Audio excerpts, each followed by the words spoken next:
Good morning.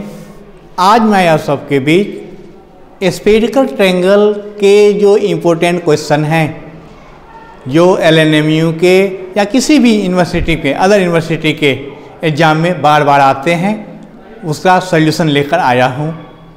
ये कह रहे हैं क्या आपको कि effect of reflection in right ascension and declination, right ascension और डिक्लिनेशन पे रिफ्लेक्शन का क्या प्रभाव पड़ता है इसके बारे में पढ़ाइए आप।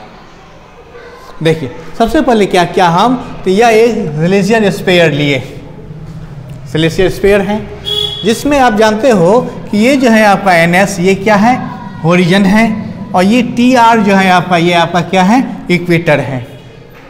ये दोनों जिस पॉइंट पे मिलते हैं वो है आपका ये W है, जिसमें इक्वेटर का ये पोल है P और ये NS जो है होरिजन इसका पोल है ये Z, इसको हम लोग जेनिस कहते हैं।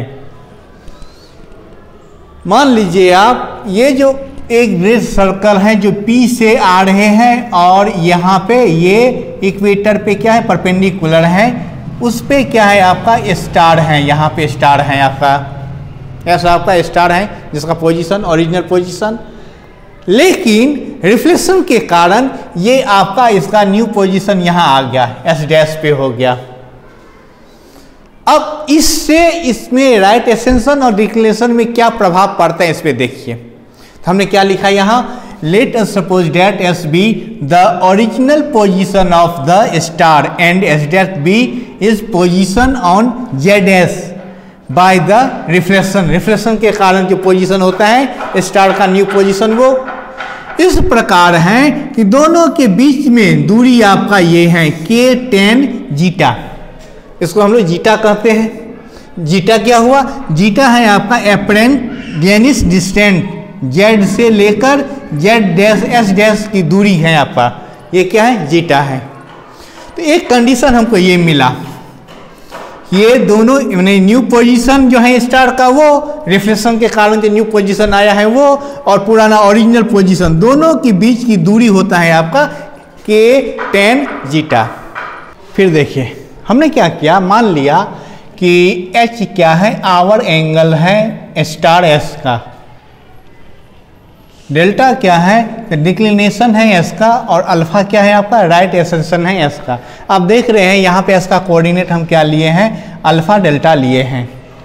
हाँ, इसी प्रकार ये S' का क्या हो गया, hour angle H', delta dash हो गया आपका डिक्लिनेशन ऑफ S' और अल्फा डैश हो गया राइट एसेंशन ऑफ S'। ये हम पोजीशन मान लिया, आप देख भी रहे हैं यहाँ पे ये जो न्यू पोजीशन है स्टार का जिसका कोऑर्डिनेट क्या है अल्फा डैश डेल्टा डैश। अब यहाँ से क्या मिला हमें कि ये अब इसके बाद जब ये हमें जूम कर ले तब हम ड्रॉ करते हैं S' से एक परपेंडिकुलर S'D, कहाँ पर, ये जो रेड सर्कल है आपका इस सर्कल पे ऐसे आर्क पे, ऐसा करने से हमको क्या मिला, एक राइट एंगल ट्रायंगल मिला। कौन, ये जो है आपका ये वाला राइट एंगल ट्रायंगल मिला हमें। इस ट्रायंगल में साइन ईटा लिए, इस ये एंगल हम एज्यूम किए, ये जो एंगल है आपका ये एंगल क्या है आपका ईटा है, तो साइन ईटा लेंगे तो साइन ईटा, ईटा के सामने वाला ये है परपेंडिकुलर हो गया, ये बेस ये हाइपोटेनस, तो ये आपका आया परपेंडिकुलर बाय हाइपोटेनस। इक्वेशन 1 में एज्यूम किए थे हम लोग कि ये S' का दूरी क्या है दोनों के बीच में, k tan जीटा। यहाँ से हमको एक मिला इक्वेशन मिला क्या, तो ये S'D इक्वल टू हो गया, क्रॉस मल्टीप्लाई किए तो k tan zeta into sine eta, ये मिला हमें। इसको क्या किया, इस इक्वेशन को हम इक्वेशन 2 मान लिए। हाँ, अब हमने क्या किया, उसी राइट ट्रायंगल में हम कॉस एंगल लिए, कॉस ईटा लिए, ये आ गया S' बट्टा मैंने बेस बट्टा हाइपोटेनस, ये जहाँ पे S' का वैल्यू आप इक्वेशन 1 से ले लिए k tan zeta, cross multiply किए तो एक नया इक्वेशन हमको ये मिला इक्वेशन 3। अब हम यहाँ पे पढ़ते हैं रिफ्लेक्शन इन राइट एसेंशन।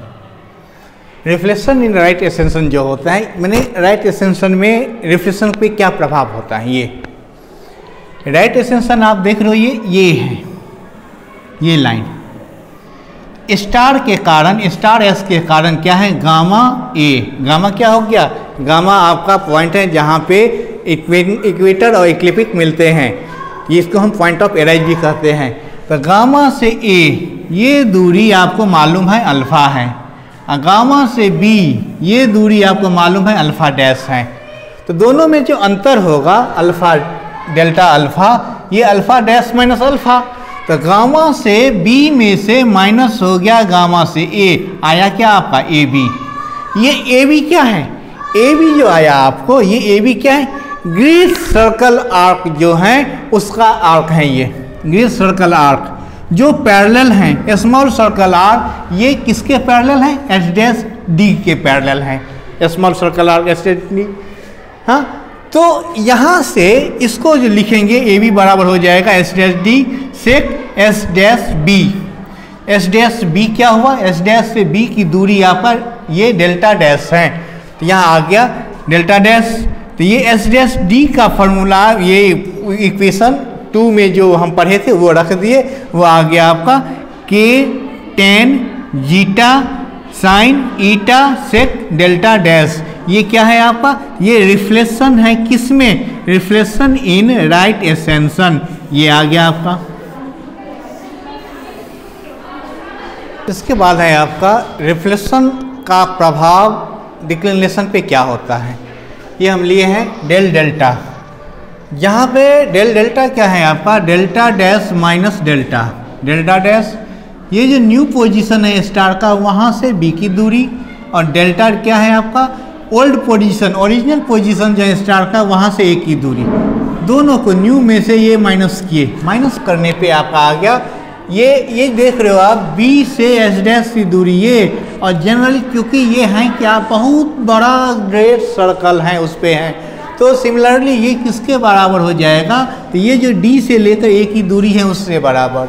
तो डी के लेकर ए में से ये स्टार से लेकर ए को माइनस करेंगे तो क्या आएगा आपका, ये एस डी, वही लिखे एस डी। एस डी का वैल्यू आप लिखे हो इक्वेशन 3 में क्या, के टेन जीटा कॉस ईटा। तो यानी कि रिफ्लेक्शन जो होता है किस पे, रिफ्लेक्शन का प्रभाव डिक्लिनेशन पे, वो ये हुआ। इस प्रकार बहुत ही इंपॉर्टेंट क्वेश्चन एग्जाम के पॉइंट ऑफ व्यू से हम लोग पढ़े हैं। फिर नेक्स्ट वीडियो में और नया क्वेश्चन लाएंगे। अगर आप हमारे चैनल को लाइक सब्सक्राइब नहीं किए हैं तो जल्दी से करिए। फिर एक क्वेश्चन हम लाएंगे आपके बीच, तब तक के लिए बाय।